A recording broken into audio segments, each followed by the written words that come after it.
Le JT des nouvelles techno sur TV5 Monde. Au menu aujourd'hui, toute l'actualité de l'innovation. Et sur notre banc d'essai, les nouvelles technologies au service des handicapés.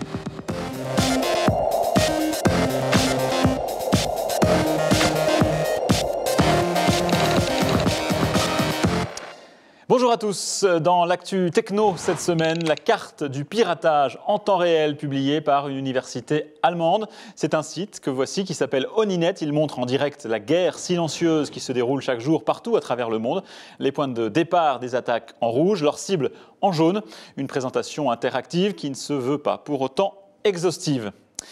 Marre de tirer votre lourde valise, eh bien voici Hop, un bagage robotisé qui suit son propriétaire comme un chien fidèle. Le secret réside dans les 3 capteurs qui détectent le signal Bluetooth émis par un smartphone.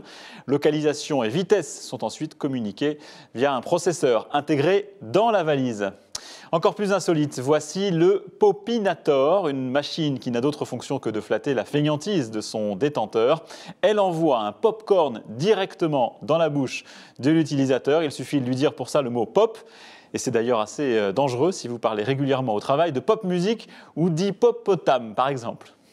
Sur notre banc d'essai cette semaine, les technologies au service des handicapés, communication, accessibilité, des innovations censées apporter plus d'autonomie.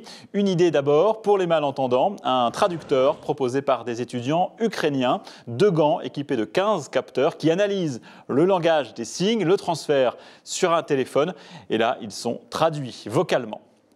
Autre proposition, un fauteuil roulant dirigé par la pensée. Ce n'est encore qu'un prototype développé en Australie, un bandeau équipé d'électrodes autour de la tête de l'utilisateur qui permet de détecter son activité neurologique et qui fait donc avancer ou éventuellement tourner le dispositif.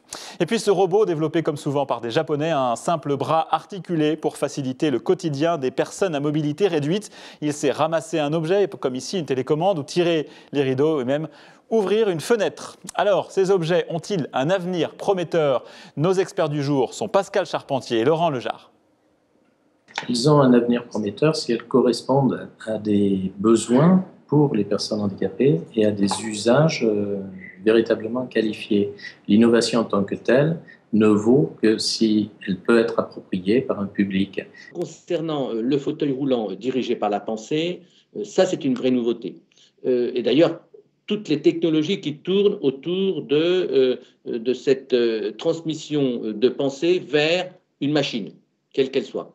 C'est un vrai progrès pour les patients qui ont des grosses difficultés de manipulation avec les mains, le pire étant ces patients qui n'ont que la possibilité de bouger les yeux. On est encore très loin d'arriver à un dispositif qui soit miniaturisé, qui soit socialement acceptable, qui ne soit pas visuellement inesthétique et stigmatisant dans les déplacements de vie quotidienne. Et sur le plan sociétal, il faut se poser une question. Est-ce que la technologie ne risque pas de renvoyer des personnes entièrement paralysées ou âgées dépendantes vers une solitude technologique, supprimant la présence humaine, supprimant les aides humaines qui sont des personnes, des êtres humains qui viennent au domicile. Le JT des nouvelles techno, c'est tout pour aujourd'hui. Ça continue bien sûr sur les réseaux sociaux. Sinon, rendez-vous dans une semaine ici même sur TV5 Monde.